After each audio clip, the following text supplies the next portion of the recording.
तो बांग्लादेश में हिंसा के बाद पूर्व पीएम शेख हसीना का पहला बयान भी सामने आ गया है। हिंसा के बाद उनका बयान यूनुस ने चरमपंथियों को जगह दी है। शेख हसीना ने कहा, बांग्लादेश में हालात चिंताजनक है। अवामी लीग के बिना चुनाव नहीं है। कट्टरपंथी यूनुस का इस्तेमाल कर रहे हैं।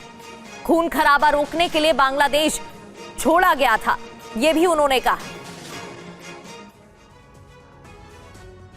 अब आपको बताते हैं कि बांग्लादेश की जो पूर्व प्रधानमंत्री शेख हसीना, उन्होंने अपनी चुप्पी तोड़ी है और उन्होंने कहा है कि यूनुस के खिलाफ उन्होंने बड़ी बात कही है। इस बीच आपको बता दें, खून खराबा रोकने के लिए बांग्लादेश को छोड़ा गया है।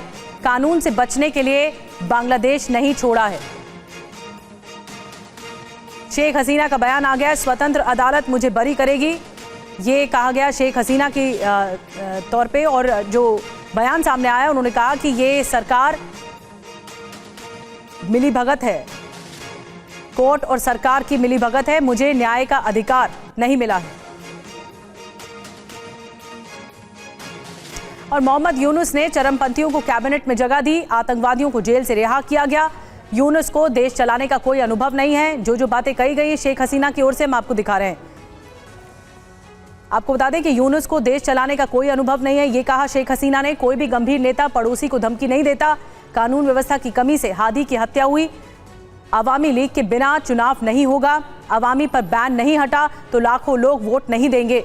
मेरे खिलाफ आईसीटी का फैसला, राजनीतिक दुश्मनी, स्वतंत्र न्यायपालिका से मुझे इंसाफ मिलेगा, ये कहा शेख हसीना ने। और हिंदुओं पर अत्याचार बांग्लादेश में थम नहीं रहे। हिंदू युवक दीपू दास की हत्या का अब नया वीडियो सामने आया है। दीपू चंद्र दास की मॉब लिंचिंग पर पर्दाफाश हुआ है। फैक्ट्री मैनेजर ने हैवानों के हवाले कर दिया था। कट्टरपंथी ग्रुप ने दीपू दास को फैक्ट्री से उठाया। खबर तो ये भी है कि फैक्ट्री मैनेजर से पहले भी दीपू चंद्र दास का विवाद हुआ था, जिसके बाद मॉब लिंचिंग का शिकार हुआ और इस भीड़ के हवाले फैक्ट्री मैनेजर ने दीपू को कर दिया, जिसके बाद उसका क्या हश्र हुआ ये सभी ने देखा।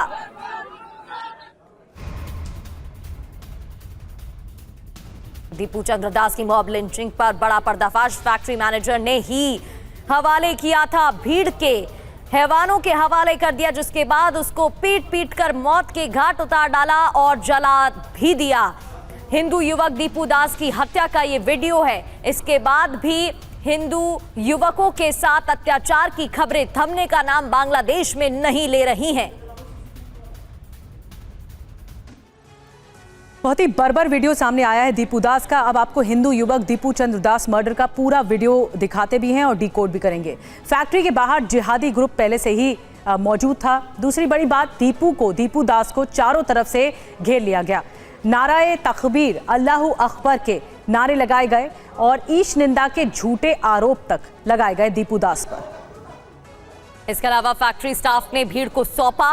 भीड़ ने पीट कर हत्या कर दी दीपू की। इस मामले की तफ्तीश में पर्दाफाश हुआ है। नया वीडियो सामने आने के बाद धार्मिक अपमान का एंगल नहीं है, हिंदू होने की वजह से दीपू की हत्या की गई क्योंकि वो हिंदू था।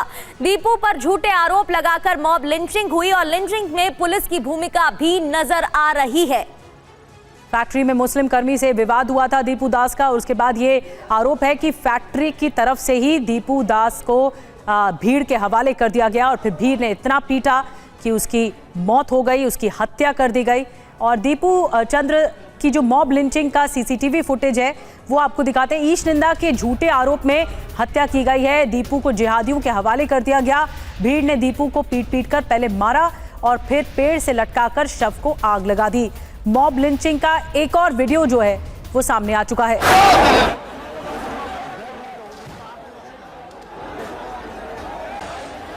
ये तस्वीरें जो हम आपको दिखा रहे हैं, हजारों की तादाद में यहाँ पर उन्मादी भीड़ मौजूद है और यहीं पर ही फैक्ट्री मौजूद है जहां पर दीपू दास काम करता था। इसी फैक्ट्री के जरिए दीपू दास को भीड़ के हवाले कर दिया गया और फिर जो परिणाम हुआ वो बहुत ही खौफनाक है। बेरहमी से हत्या की गई, कुचल कर मार डाला गया दीपू दास को और फिर पेड़ से लटकाकर उसके शव को जला दिया गया।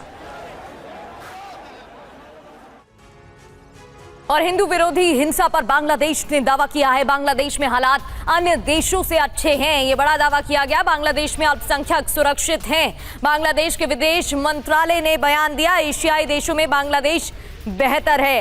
हालांकि अगस्त 2024 से जो तस्वीरें सामने आ रही हैं हिंदुओं पर हो रहे अत्याचार की, वो तो कुछ और ही कहानी बयां कर रही है। बांग्लादेश के विदेश मंत्रालय का बयान।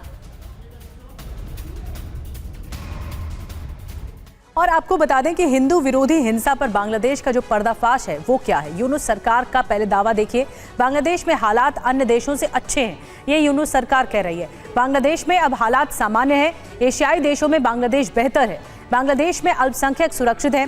यूनुस सरकार का सच क्या है ये भी आपको बता रहे हैं। हिंदुओं के खिलाफ बढ़ती नफरत, हिंदुओं की मॉब लिंचिंग बढ़ी है, आतंक और जिहाद का अड्डा बना है बांग्लादेश। बढ़ते आगे, बांग्लादेश हिंसा पर भारत ने चिंता जताई है। अल्पसंख्यकों पर हमलों को लेकर चिंता जताई है भारत ने। बांग्लादेश हिंसा पर भारतीय विदेश मंत्रालय ने बयान दिया है। दिल्ली में बांग्लादेश उच्चायोग के सामने प्रदर्शन पर भी MEA ने बयान दिया और बांग्लादेश ने भ्रामक दुष्प्रचार की बात कही है कि बांग्लादेश ने भ्रामक दुष्प्रचार किया। ये MEA की तरफ से कहा गया है, माफ कीजिए, MEA ने ये बात साफ कही है कि ये दुष्प्रचार हुआ है, ऐसा कोई प्रदर्शन नहीं हुआ, ये फर्जी बात है।